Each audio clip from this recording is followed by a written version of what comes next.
And we're live! Hello all, and welcome back to the Sigil Spotlight. My name, as always, is Mr. Harlan Guthrie, and I am here once again with the lovely and talented Ms. Jo Fallick. How are you doing this morning, Jo? I'm doing super well. How are you, Harlan?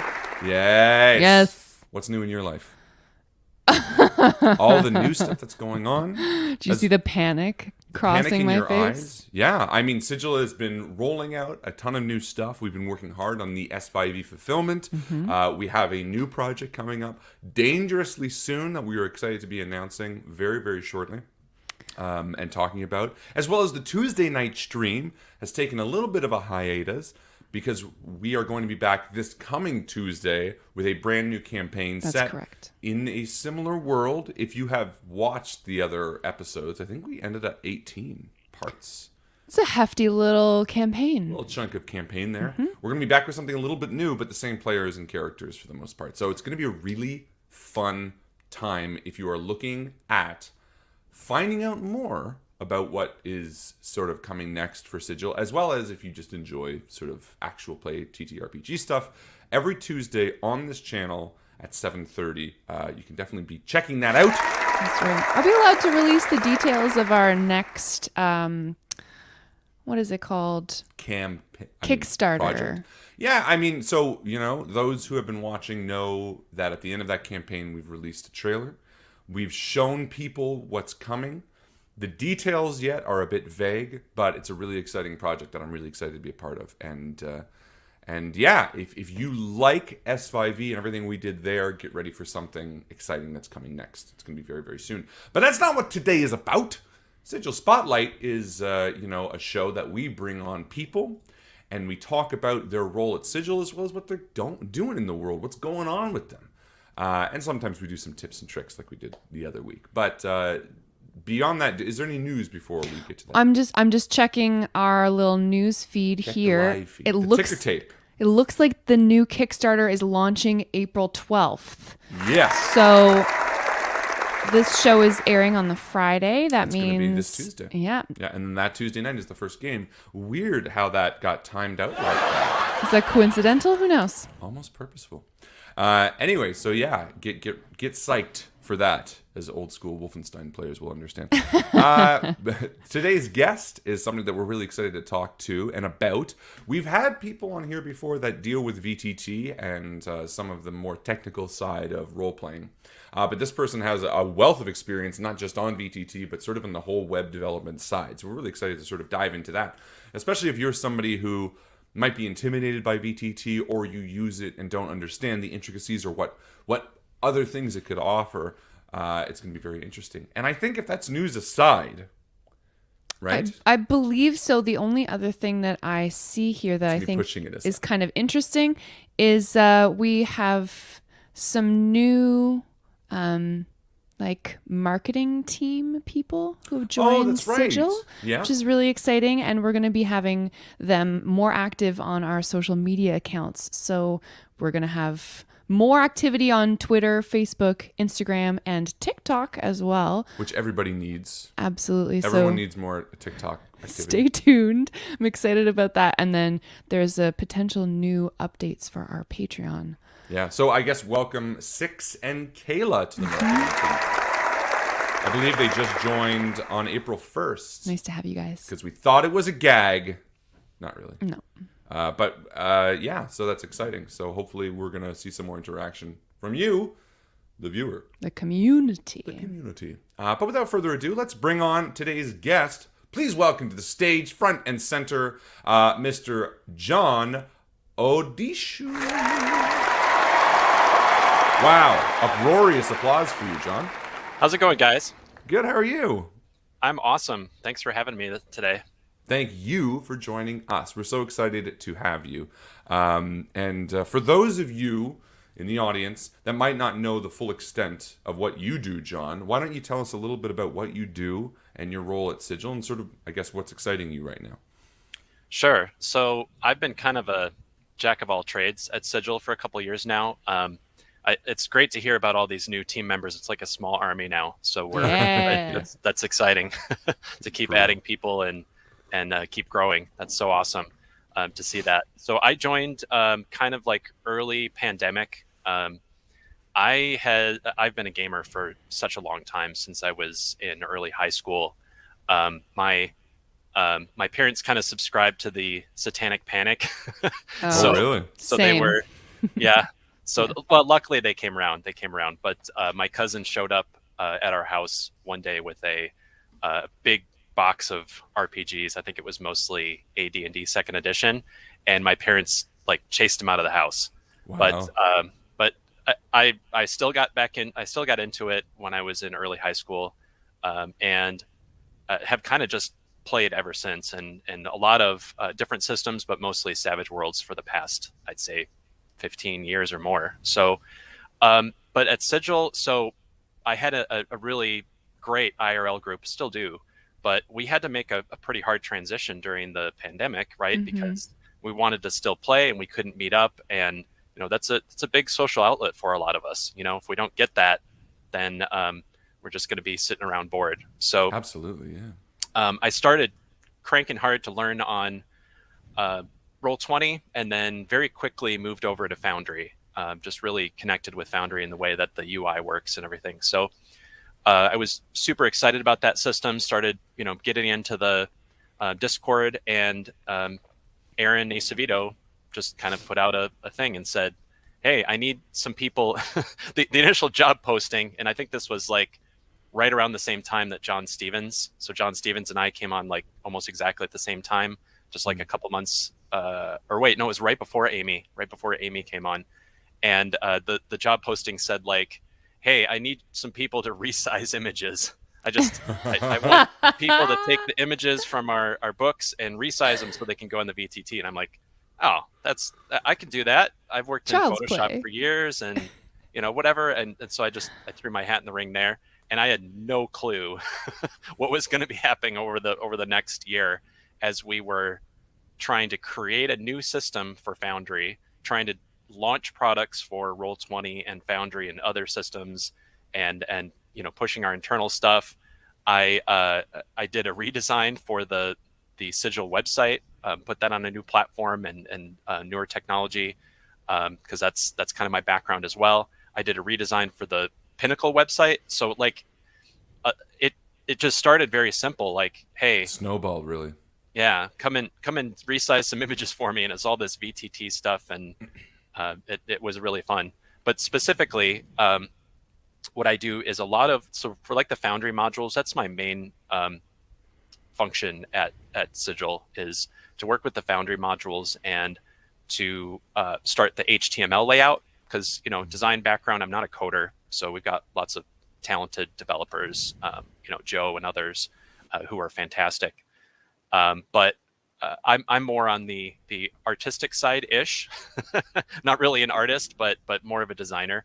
But have an eye for that sort of flair, exactly, which is important, Yeah, and that's kind of been a passion of mine, although I'm not really artistic. Designing websites, designing stuff like that. So that was a big part of it for me, the HTML layout and the proofing and quality assurance side of that. So pushing out a lot of products like the Savage Worlds integration for Foundry, several Roll20 products I did QA for and pushed that stuff through.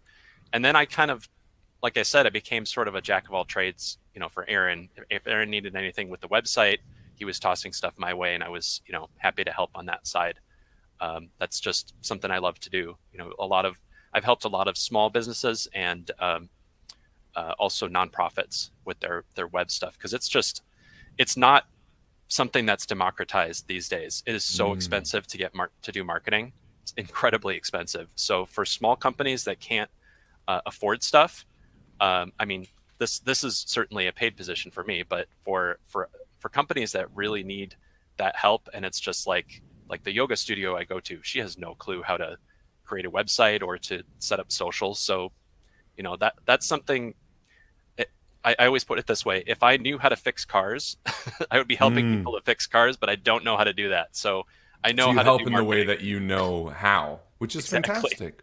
Yeah. That's exciting. And it's interesting. Again, I've mentioned we've had a few VTT people on here before from different perspectives. The people who are more into just like the nuts and bolts and the mechanics of the coding, and then those sort of with a more artistic eye. And it's interesting that you mentioned that, that the design and layout is sort of one of the priorities for you, at least, despite not having necessarily an artist's background. You definitely want them to look a certain way. And I'm curious, how major of a role does that play when you're setting up a VTT? And are there times where you're looking at other people, and maybe something they do that's more nuts and bolts, just drag and dropping it in, where you want to kind of step in and be like, okay, let me kind of do a once over and make this look a little different? Because I imagine it's a big part of it.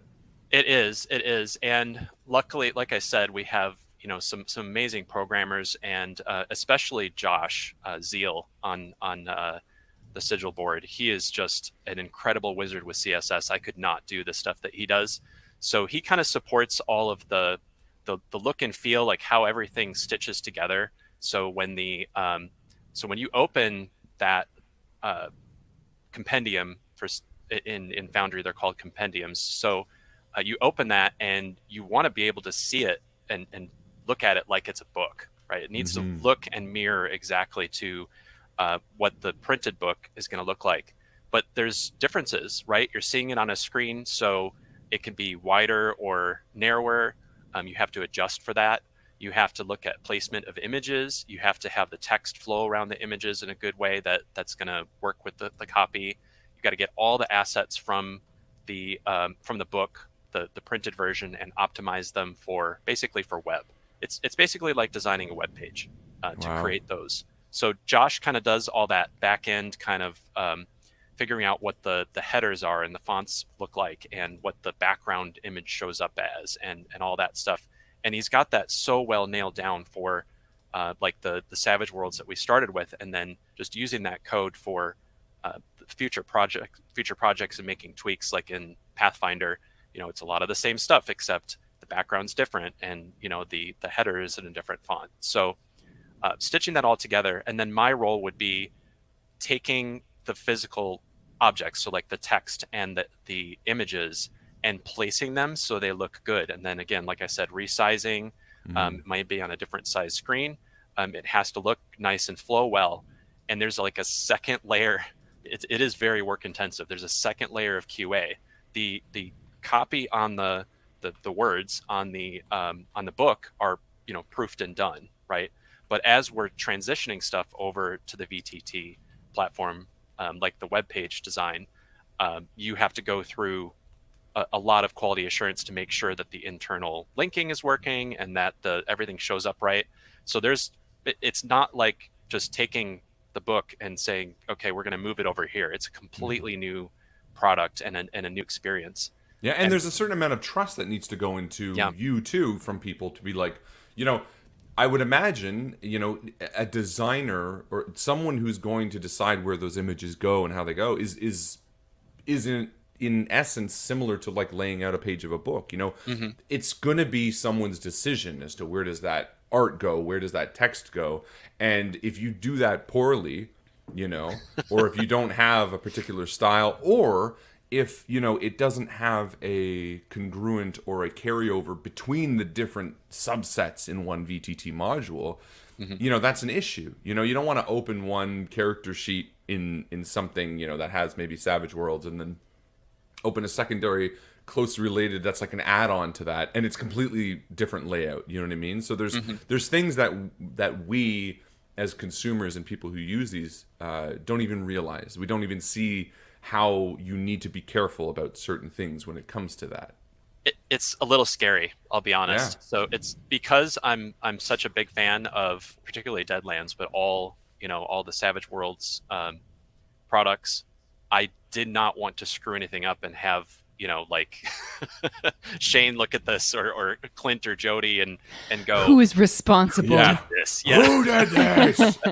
This is terrible. So there is a level of like you want to make this a good product, because Pinnacle's products are so solid, and that's carried over into the Sigil products that we've created, I think, as well.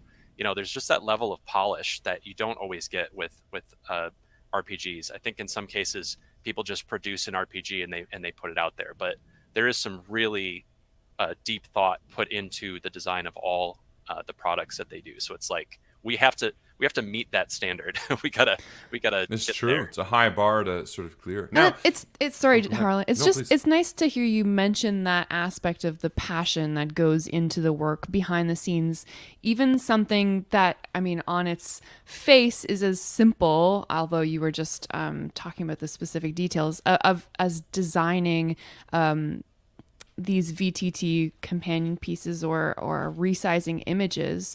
There's this underlying passion for the product that you're creating that kind of drives what you do. And I think that it's a really interesting aspect of the industry that people don't talk about a whole lot. And I think that Sigil really has a lot of people on the team that embrace that passion for their projects.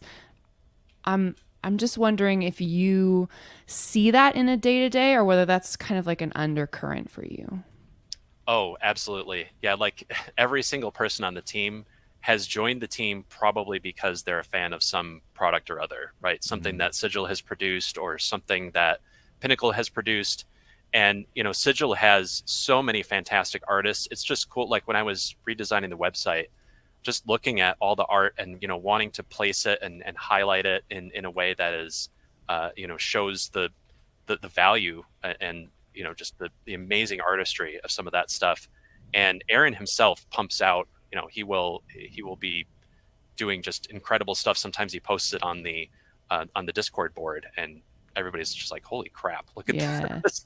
It's amazing. So yeah, the quality of the products and it has drawn people, and what's nice is there's kind of an unspoken bond between all the people on the server and in the company who, when I say a server, the Discord server for Sigil, that they come in and they're generally already a fan, right? They're generally like, I've played this before.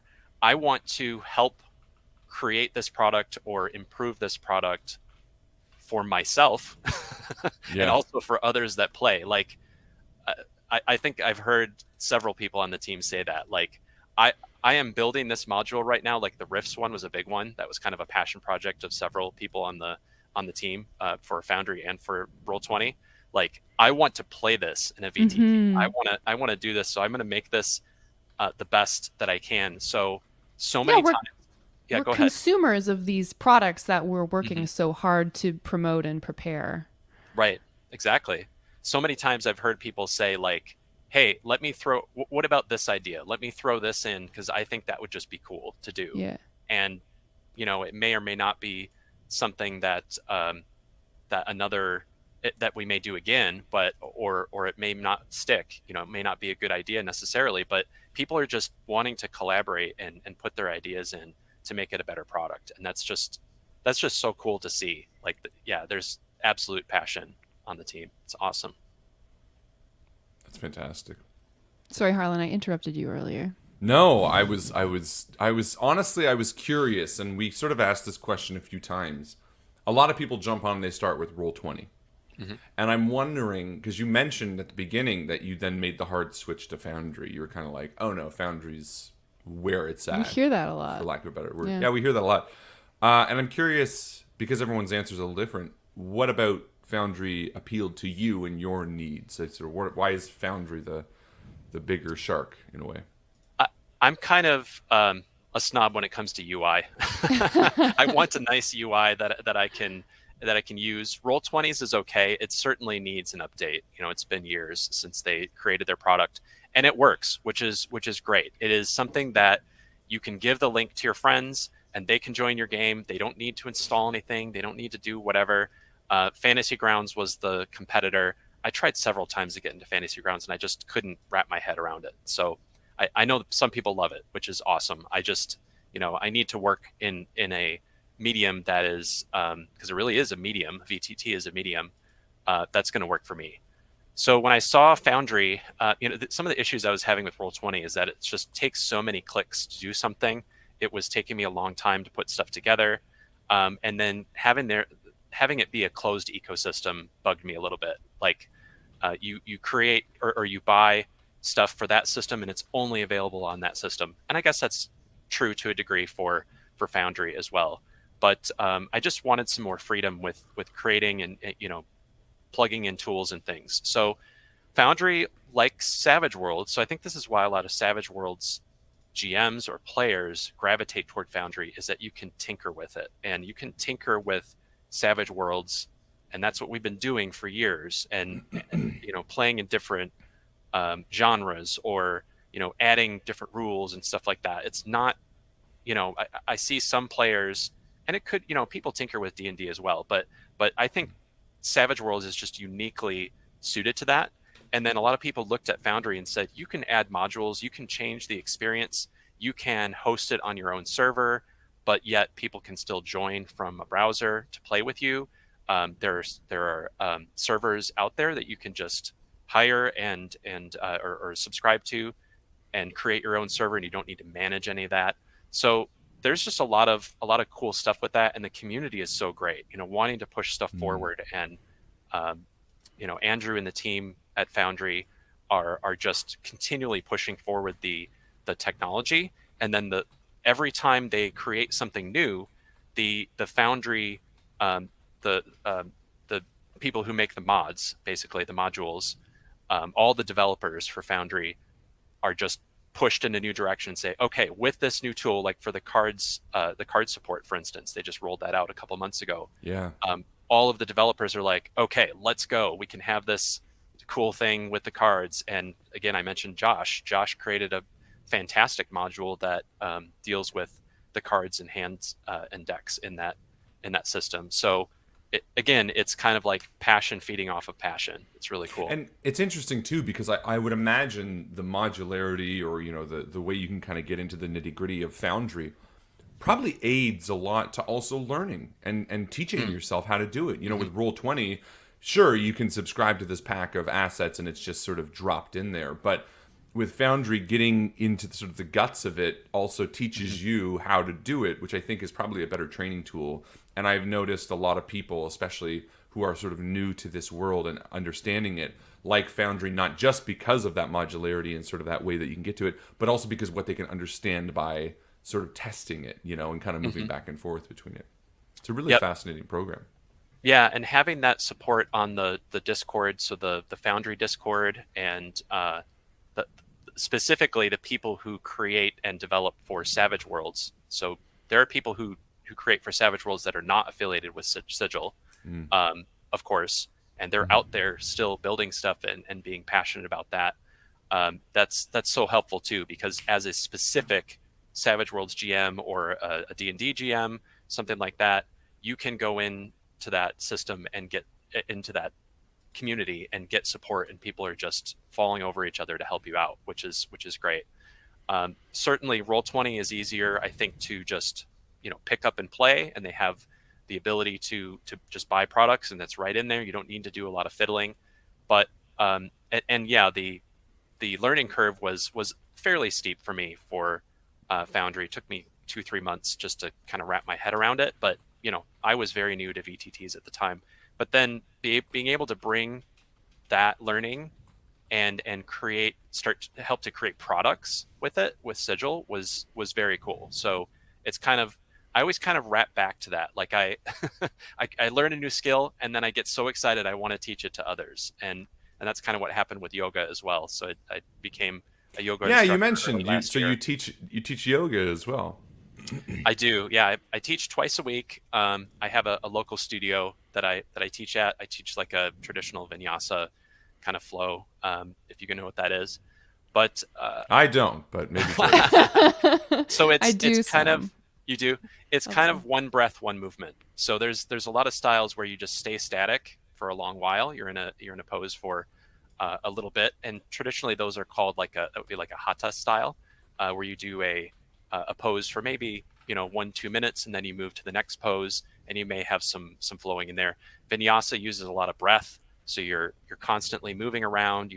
That's where you do like the sun salutation, if you've heard of that, where you go through a series of motions that are kind of the same. It's a lot of stretching and opening. But more recently, I got into what's called yin yoga, which is very, very different. It's like the opposite of what I've been doing. And I didn't see the value of it until I started doing it. And that is like holding poses for 5 to 8 minutes and you just stay there. So you really get deep into tissue with that, and you can really get stretched. I mean, I'm here. I have a day job. I work at home. I work for Sigil after hours a lot of nights. So like I do a lot of sitting, so I need to move around. Yeah. How did you get into yoga? Was it something that you figured that you needed after all this sitting around and being stationary? Or you said that you started it in the last couple of years, so that sort of coincides with the pandemic as well. It was before that, actually. So I kind of way back, this was like 2010-ish, I was like, okay, I've been at my day job and this is not doing me any favors. Mm-hmm. I'm not feeling like, I don't feel energized at my desk. I feel just like lazy, just sluggish. So I wanted to get into some activity, and I've always had interests of like Eastern martial arts and kung fu movies and wuxia movies and all this stuff. So I was like, hey, I need to go, and there's a kung fu studio near me. I wonder if I could just go and learn kung fu. Being sort of shy, I was like, I'm going to be bad at this and I'm embarrassed or whatever, but I forced myself to do it, and I loved it, and I did kung fu for several years, and then I was we were at a seminar, and one of the instructors was like, punch me in the stomach as hard as you can. And I'm like, I don't want to do that. You are, I like you too much. And I kind of realized that the more violent kind of stuff, it just wasn't a good fit for me. I was, I want to be like a more peaceful person. So I started to do Tai Chi instead. Mm-hmm. So that's more like, the flowing movements and walking around the floor and balance and stuff. And it's fantastic. And then, let's see, 2015 or so, I was teaching Tai Chi, and then started to practice yoga just for like back issues. I was like, Tai Chi is not really helping me for my back issues. So started on yoga, and then the owner of the studio, who I'm still with, encouraged me to go to a teacher training that was local. And I just, it was like learning a brand new language, after doing Chinese martial arts for so long. It was completely different, figuring out how to, cue the motions and things. But after a year or two, I got my, it's called RYT 200, my certification early last year, or was it? Oh no, it was early 2020. That's right. Yeah, it was right in the pandemic time. So I was able to teach in the studio for a while, but same with VTTs, right? Everybody was closed and our studio was closed. So I actually taught from home. I taught from this space. Oh wow! For like 6 months. So yeah, it was a great experience. And again, it's just I needed some opposition to all the things that are great and creative, but I'm sitting at a desk, so I need to do Makes more. Sense. So do you play the monk class then? I have before. That is the perfect way to piss off our forever GM, because he does not. Oh yeah. Like so yeah, you mentioned that you mentioned that you have an IRL group. Yeah. That's been kicking around for a while. Mm-hmm. And are you? I mean, I'm not sure where it's at where you are, COVID related, but is it back to IRL yet, or you? Mm-hmm. Or have you been sold on the VTT and now you're just doing it on the tabletop? Both, really, both. So I have groups that I've met, some of the Sigil folks and some folks from other areas, and I have run, I think it's 40 Deadlands games. Wow! On our Deadlands server, which was just a ball. It's absolutely fun to be on there, and we have like the text chat channels, so you can do open role play in the text, and it's been going on for I think we're almost 2 years now. In June we'll be almost 2 years on that system, but or that server. So that's a ton of fun. My IRL group, we tend to bounce between a few things. We did Warhammer Fantasy Roleplay 2nd edition, just recently, which is fantastic. I love that system. We did D&D 5e for a good long while. We did a Savage Worlds post-apocalyptic game. We were like survivors, and an alien ship had crashed on Earth and stuff. It's a world that my friend created, and he just did a fantastic job with it. Cool. And then we're moving to Twilight 2000, the 4th edition that just came out from Free League Games. That's our next system. And I've never played Twilight 2000, but I hear that you die a lot. I have not played it either. It's interesting though, especially Free League. Free League really seems to be popping up as a major contender, in the last little while. I feel like they kind of came out of nowhere. 3 or 4 years ago, they weren't really a big name, and then they started really doing some stuff. I'm really keen to what comes next from them. But yeah, they've sort of blown up. So here's a question that we've asked a number of VTT people when they come on. Do you have any experience? And if you do, what are your thoughts on programs like Tailspire, where they're not VTTs, but they are by definition a virtual tabletop? Do you have any experience with those, or have you tried any? I don't really. I think that at the beginning of the pandemic, so many people like myself just looked at things and said, I want to still play, and I want to be able to play online. And there's been a giant migration, and some of those people, like you said before, they're not going to leave, right? They're going to stay on VTT. But also think about the people who live in smaller towns. They don't have game stores. They don't have an IRL group, perhaps, but they're interested in games, or they've watched Critical Role or something like that. And there's so many streaming shows out there. And RPGs are just having an absolute renaissance right now. So along with that, there's going to be systems that need to accommodate that online, and lots of startups that are going to create more stuff. So some of them may be on more just like, on the whole experience, like Foundry. So you're going to have the maps and the tokens and the video and audio and all that stuff that you can do and tinker with it. And then other systems, we're calling like Shard Tabletop has a different approach. There's that Owlbear Soup. Have you heard of that one? No. It's very cool. It's just basically a whiteboard, and you can drag tokens on it, and it doesn't have any of the mechanics of the game. You just roll the dice, or I think they may have a dice roll on there, but you don't like store all your character sheets in there, and you don't, they're not doing the full 9 yards like Foundry or Roll20. Interesting. Some people just want that map, and they want to do the rest of the role playing, just with their dice and with their character sheets at home. So I think these systems need to be able to find those niches and accommodate the people where they're at, and not everybody is going to like Foundry or want all those features. Somebody's just going to want a map, or sometimes people do like Google Slides. They'll just show a Google slide to their friends, they'll share it, and then move stuff around. This is where your character is, or here's this note. So does any part, because you sort of mentioned that you don't have an artist's background, but like a design background, does something like a Tailspire, have you used Tailspire or looked at it? I haven't. Yeah. Are you aware of it though? Is in your lexicon? Oh, okay.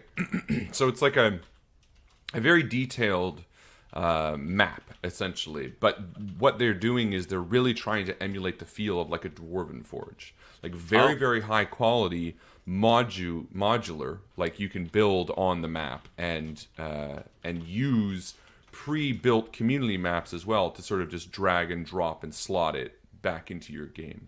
Oh, this is the 3D one? Yeah. Oh, I did see that. Yeah, I just forgot the name. Yeah, it's interesting because it's, again, it walks that line between what you can do in a virtual tabletop and also what appeals to so many of us about being around the table with that friend who's willing to drop, X number of thousands of dollars sometimes in order to sort of have the most detailed minis and the most authentic, layouts. And they really have this neat modularity where even the bases are sort of meant to replicate the Dwarven Forge, and it's all drag and drop, click and build, and And it perfectly, in my opinion, emulates the feeling of looking at the stuff, which to me is also a big and somewhat forgotten part of the VTT side of things, because we want to look at cool shit. You know what I mean? Like we like looking at, oh man, this is my, that's why so many people love the painting and love cutting the tiles, and I think there's a tangibility that you can't emulate with COVID, but this sort of is the closest thing to it. And I'm just curious if you've dabbled at all in that, or as a VTT person, if you have any thoughts on the way that the VTTs sometimes are moving towards just the visuals and enhancing those, and sort of worrying less about the background. I think that we are at the beginning of something that is just going to continue to grow. It's going to be more and more stuff like this, where you're going to have more computer graphics. I mean, you've got the Unreal Engine out there that you can create stuff for.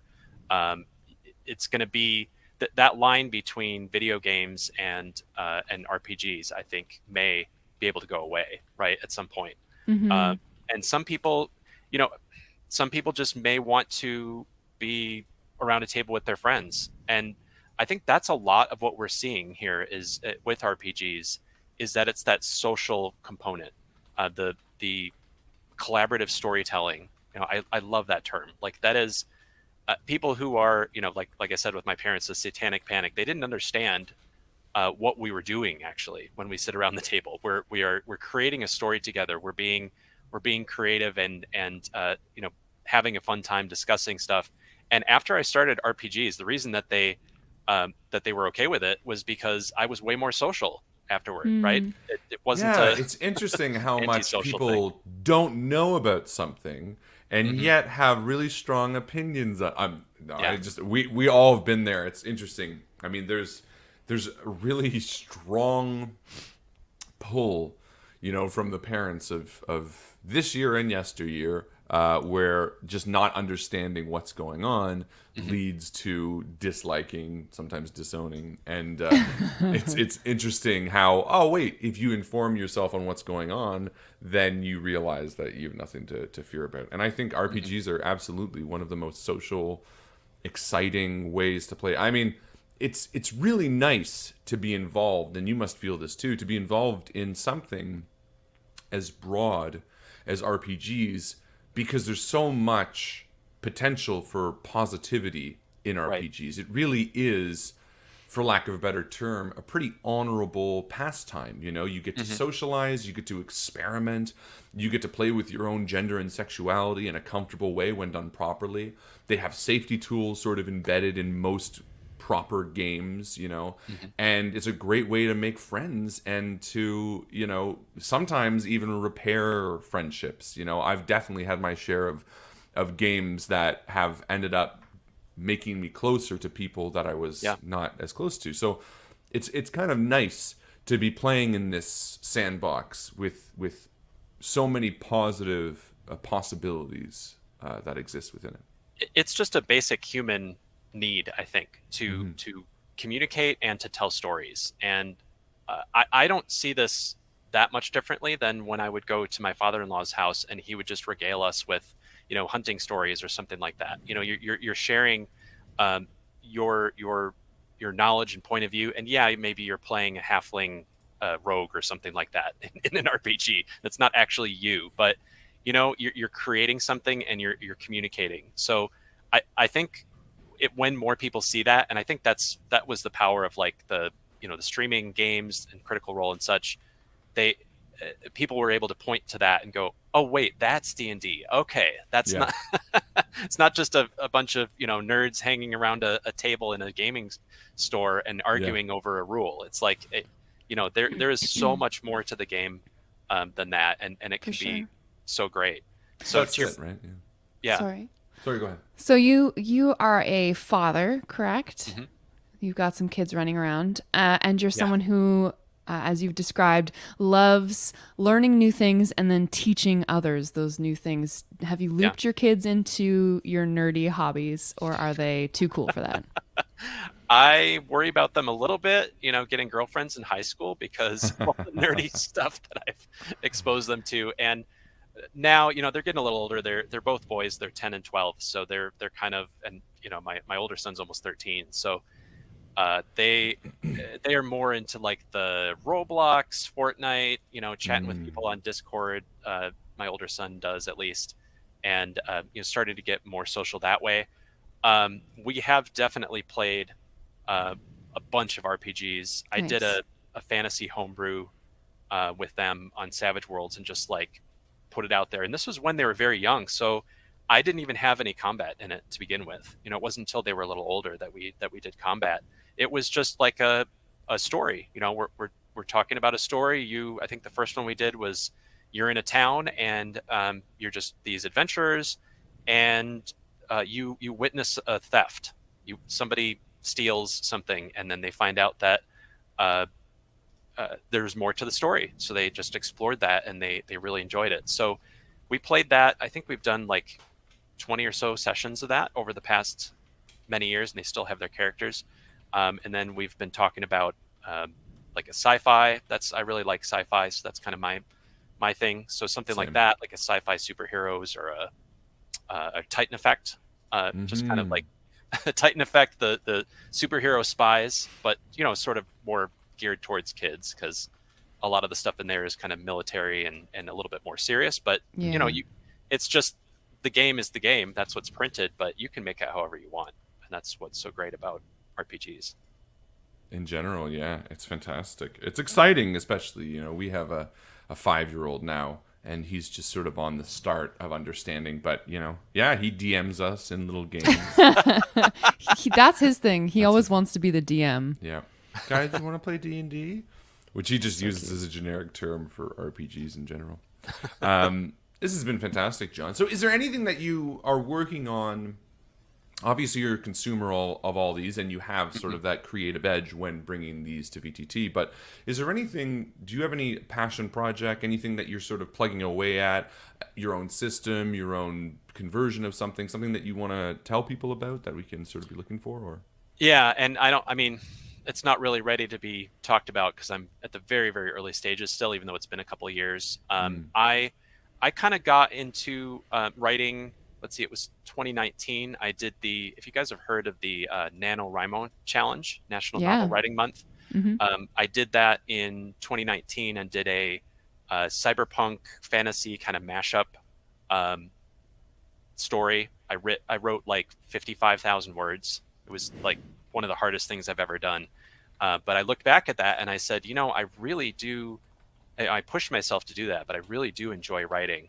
And it's not finished, it's not published or anything like that. I need to do a lot of work on it, but still. But I was like, that set a kernel to, hey, maybe I could do something in RPGs. So I thought about it for a long while, and then I settled on martial arts, going back to the stuff that I was passionate about in high school with all the Jackie Chan movies and different actors. I was like, okay, what is out there in terms of martial arts? And I just started to put some stuff together, and I settled on a wuxia style. There's already a really great implementation of wuxia for Savage Worlds. It's called Of Breath and Flow. So I did a Foundry conversion of that in the last few months, and I ran a couple of games, and I was hoping that my players were having a good time, but I was just having an absolute ball, like GMing it. I'm like, I'm sorry, guys. I hope you're having fun. I'm trying to make this as good as possible for you, but I am just enjoying this so much. I want to make sure you're having fun too. So awesome.